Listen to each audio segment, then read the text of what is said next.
আসসালামু আলাইকুম রহমতুল্লাহি ওবারাকাতুহু। আমি আজকে আসছি কালীপুর মধ্যমপাড়া কাফন দাফন কার্যক্রম সংঘ ও গুর কমিটিদের উদ্যোগে আয়োজন করা হয়েছে এক ইফতার পার্টি। আজকে সেই ইফতারে আমি যাদেরকে মোটামুটি দেখলাম যে যারা সহযোগিতা করেছে এবং ইফতার যারা বরণ পোষণ করেছে, এত সুন্দর একটা অনুষ্ঠান, এত সুন্দর একটা আয়োজন আজকে কিন্তু করেছে কালীপুর মধ্যমপাড়া কাফন দাফন সংগঠনের যারা সদস্য, তারা কিন্তু সেই আয়োজনটা করেছে। আপনারা দেখতে পাচ্ছেন এই যে কালীপুর মধ্যমপাড়া হাসান ব্যাপারীর বাড়ির কাফন দাফন সংগঠনের যে যুবকরা আছে, মুরব্বীরা সহ আজকে অসাধারণ একটি আয়োজন করেছে। এমন সুন্দর আয়োজন প্রত্যেকটা বাড়ি বাড়ি যদি হতো আরও অনেক সুন্দর হতো, কিন্তু এরা কিন্তু নিঃস্বার্থভাবে যারা গুর কমিটি আছে, এরা কিন্তু প্রত্যেকটা বাড়ি বাড়ি যদি মুর্দার মারা যায়, কোন পাওয়া মাত্র কিন্তু এরা ছুটে যায় কবরস্থানে কেনে যায়। বর্তমানে আমি দেখলাম যে বেশিরভাগই আগে যেভাবে প্রত্যেক বাড়িতে গুড় করতো, আজকে কিন্তু এখন বর্তমানে সেটা আর নাই। আল্লাহ যারা এই কাফন দাফন সংগঠনের সাথে জড়িত, আল্লাহ ইয়া রাব্বুল আলামিন তাদেরকে আপনি দুনিয়া এবং আখিরাতে পরিপূর্ণ কামিয়াবি দান করিয়া দিন, আমিন। আমার ভাই বড় ভাই আছেন, তারা ভাই এটার পরিচালনা করতো, খুব সুন্দরভাবে চালাইতো। তো পরে আমার ভাই মারা গেছে। আপনার সবাই ভাইকে দোয়া করবেন, জান্নাতবাসী হোক। আমিন। আমি এই কাজটা করি বলতে একবার নিঃস্বার্থভাবে করি।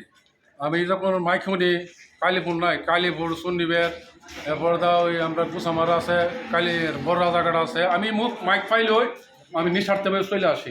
এমনকি আমি এই গোবরের কাছ থেকে লইয়া আমার কুসুলের কাজ পর্যন্ত আলোর মধ্যে পারি। তো আমারে মনে করেন যে যেন লাগা এই কাজ আমি করতে পারি, কোনো সমস্যা নাই। আর আমার যে কাজ আছে না, এই মেডিসিনের কাজ, আমার যে ছোটো ভাই আছে, যে আমি মাইক পাইলে মনে করে হেরে দায়িত্ব দিয়া আমি চলে আসি। এক কথায় আপনারা যদি কারো মৃত্যুর সংবাদ পান, সাথে সাথে চলে যান নিঃস্বার্থভাবে। হ্যাঁ, নিঃস্বার্থভাবে চলে আসি। আসলে কি বলবো, বলার আর কিছু নাই। নিঃস্বার্থভাবে যারা এলাকার জন্য, মানুষের জন্য কাজ করে, তারাই প্রকৃত মানুষ। আমার অন্তরের অন্তরস্থল থেকে আপনার জন্য দোয়া ও ভালোবাসা রইল, এবং আল্লাহ রাব্বুল আলামিন যাতে আপনাদেরকে নেক হায়াত দান করে, আমি সেই দোয়া করি। ধন্যবাদ আপনাকে। আমাদের বড় ভাই কিছুদিন আগে আপনার অবগত যে মৃত্যুবরণ করেছে, ওনার সুখে এবং এই কাফন দাফন সংগঠনের যত সদস্যবৃন্দ ছিল তাদের মৃত্যুর স্মরণে আমরা আজকে ইফতার পার্টি করি। এবং আমরা যে সদস্যগুলি আছি, আমরা যে কোনো মুহূর্তে যে কালীপুরে বা যে কোনো জায়গায় যে একজন লোক মৃত্যুবরণ করেছে, আমাদের সকল সদস্য নিবিত প্রাণ হিসাবে সেই কাজে আমরা নিয়োজিত থাকি। খবর পাওয়া মাত্রই আপনারা চলে যান। আমরা যে কাজেই থাকি না কেন, যখন আমরা ফোন পাই অতি তাড়াতাড়ি আমরা এই কাজে উপস্থিত হই।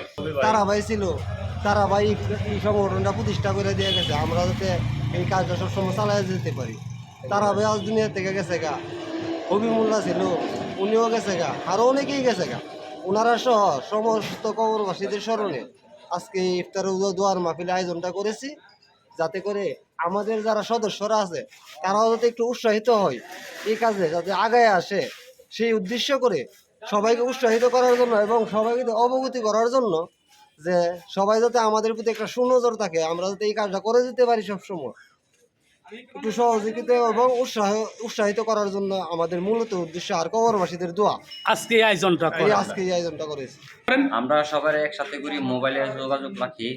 তারপরে হইলো যার কম, আমি যে জানেন আমি কালীপুরে পাইপ ফিল্টার এবং ইলেকট্রিকের কাজ করি, আমি কন্ট্রাক্ট নিয়ে কাজ করি। আমার যে কোনো মুহূর্তে আমি সব কিছু বন্ধ করে আমি খবর পেলে সেটা যাই কবরস্থানে। আমরা গুড়ের কাজ শুরু করেন। আপনাদের যে কর্মস্থল থেকে কাজ রেখে আসেন, আসার পর কি আপনাদেরকে ক্ষতি হয় না? না, ক্ষতি হয় না। এই জন্য মহাজন কিছু বলে না। মহাজন কিছু বলে না? না, কোনে খুব খুশি হয় এবং তাড়াতাড়ি ছুটি দিয়ে দিই। আসলে ভালো কাজে সবাই সহযোগিতা করবেন এবং সবাই উৎসাহিত করবেন। আমি ধন্যবাদ জানাই যাদের মহাজন এত সুন্দরভাবে এরা কাজ করলে এদেরকে সহযোগিতা করে ছুটি দিয়ে দেই। ধন্যবাদ ওই সব মহাজনদেরকে। আমাকে অনেকেই সহযোগিতা করেছে এই কবরবাসীদের স্মরণে দোয়া ও ইফতার মাহফিলের আয়োজনে। প্রবাস থেকে আমার বন্ধু সহ অনেকে সহযোগিতা করেছে আর কি। প্রবাস থেকে আপনাদেরকে অর্থ দিয়ে সহযোগিতা করেছে, আপনাদের বন্ধু সহ বাড়ির এলাকার যারা আছে সবাই।